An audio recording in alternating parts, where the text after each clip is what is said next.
আমরা যাচ্ছি এখন রান্না পুজো দিদির বাড়ি। আজকে দিদির বাড়ি রান্না পুজো, আমাদের রান্না নেই। দিদির বাড়ি রান্না পুজো আমাদের নেমন্তন্ন। আমরা যাচ্ছি, মাছ কেনা হয়েছে, ইলিশ মাছ। ইলিশ মাছটা আমরাই নিয়ে যাচ্ছি, দিদি বারণ করেছিল, বাট আমরা দেখলাম একটু বাজারে মার্কেট করতে তো ভালোই লাগে, তো বাজারে গিয়ে আমরা ইলিশ মাছ নিয়ে যাচ্ছি দিদির বাড়ি। আজকে রান্না পুজো, রান্না হবে, রাত্রে খাওয়া দাওয়া হবে, প্লাস ঠান্ডা খাওয়া হবে। দেখবে তোমরা আমরা কী মাছ কিনলাম। এবছর ইলিশটা সেরকম কোনো দাম নেই, রিজনেবল প্রাইস আছে, সবাই মোটামুটি আশা করি কিনতে পারবে। ভালোই ভালো আমরা ইলিশ পেয়েছি, 700 টাকা করে ইলিশ, ভালো মাছ পেয়েছি আমরা।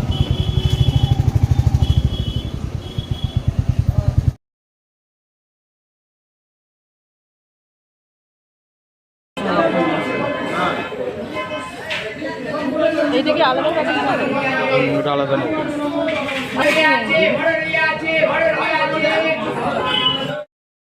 অ্যাকচুয়ালি আমাদের কালকে যাওয়ার কথা, কিন্তু আমরা কাল যেতে পারি না, কালকে ঠান্ডাটা খেতে পারি না বলে, মানে যেহেতু আমাদের অফিসে যেতে হয়, দুজনেরই অফিসে বিশ্বকর্মা পুজো, তো সেই জন্য আমরা সকালবেলা যেতে পারি না, যার জন্য আমরা রাত্রে যাচ্ছি, গরম গরম খেয়ে আসবো।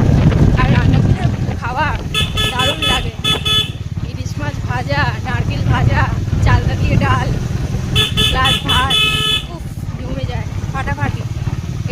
এই রান্না পুজোর খাওয়াটা ভীষণই ভালো লাগে। আর দিদি ঘরে দিদিদের বাড়িতে আছে, তো আমাদেরকে বলেছিল যে তোরা আয়, এসে থেকে যাবি, কালকে খাওয়া দাওয়া করেই যাবি, কিন্তু আমাদের তো অফিসে দুজনেরই পুজো আছে, যার জন্য আমরা থাকতে পারবো না। আমরা গিয়ে খাওয়া দাওয়া করে রাত্রে ফিরবো, এই জন্য যাচ্ছি, গাড়ি চালাচ্ছি। দেখো রান্না পুজোর এখন ইলিশ আমাদের, তুই বলছিস না ওই পিসগুলো দেখ, বড় পিস সাইজটা দেখিস আমাদের যেটা ঘরে ছিল।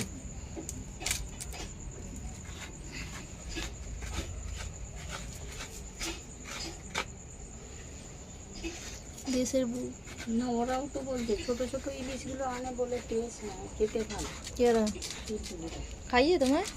না আমাকে খাওয়াই, আমাকে কবে খাওয়া তোমাকে একেবারে দেবে মরার সময়। রান্না পুজো এসেছি, এখনো জোগাড় হলো না। এখনো ওটা কি সোজাসুজি কাজ কোনো রান্না পুজো শাশুড়ি মা এসে বসে পড়েছে। আরে যে রিনাবাগ চা বানাবেন, তার কলা ঘুরছে আর সঞ্জয় বসে পড়েছে। রিনার চালতা কাটা দেখো, চালতা কাটা, চালতা দিয়ে ডাল, ওই জন্যই হয়ে গেল, ছেড়ে গেল। হ্যাঁ, পাকা হলে নাহলে পারতাম না। কোনটা নেয় কোনটা? এটা এই দেখ, এই খোলাগুলো এইটা ফেলে দিতে হয়, এইবারে চল এবারে হয়ে যাবে, এবারে হয়ে যাবে। জয় মা মনসা দেবীর জয়। আমি ওটাই ভাবছি, মানে এত বছর পরে আমাদের রিনা হচ্ছে ছাড়াতে পেরেছে। দেখো আলাদাটা করতে চালতা দিয়ে ডাল হবে, নালে জামাইবাবুই ছাড়াতো। হ্যাঁ সত্যি, ওই ছাড়াই তো। আমি কি গো দেখো চালতা কাটছে, না না কেটে ফেলেছে। হ্যাঁ কি ভাবি কি আছি নাকি? হ্যাঁ এটা কচি চালটা নিলে এটা কষা হবে, হলে ভালো হতো। এটা কষা কষা হবে না? ওই যে বড় বড় চালতাগুলো যেগুলো সে আমরা দেখেছিলাম বাজারে বড় বড়, বলো টক হবে, সুন্দর ভালো লাগে। হ্যাঁ কষা হবে এটা। ওই নিয়ম রক্ষা একটু দিয়ে দিবি, অত দিস না, একটু দিলে হবে। তুই অত ডালে 500 ডালে ওইদিকে ডালটা দেখবি, ডাল না দিলে হবে।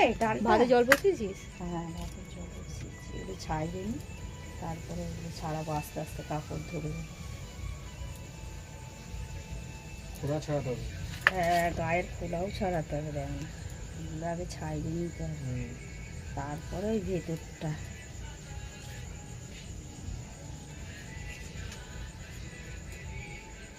এটা একদম কাঁচা কষে না, পাকাটা হলে, যেগুলো পাকা পাকা রে। দেখো আমাদের মদনা দাদু দেখছেন, আমি জানি চালতা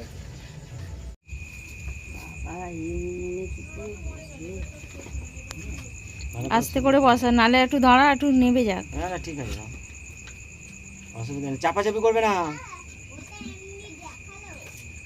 সে তো হতে হতে অটোমেটিক বসে যাবে। জয় মা মনসা বাবা। মামুন আচ্ছা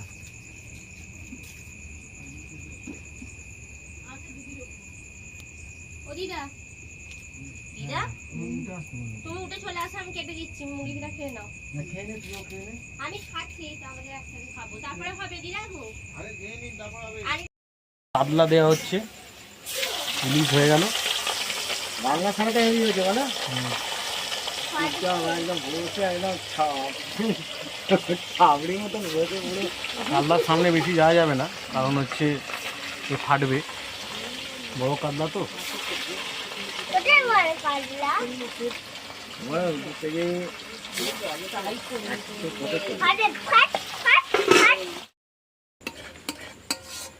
এটা ইলিশ মাছের তরকারি হবে বলে এখন মশলাটা কষা হচ্ছে। আমি খুব মোটামুটি এখন রাত্রি 2টো বাজে, ঘুম চোখে চোখে এসে গেছে।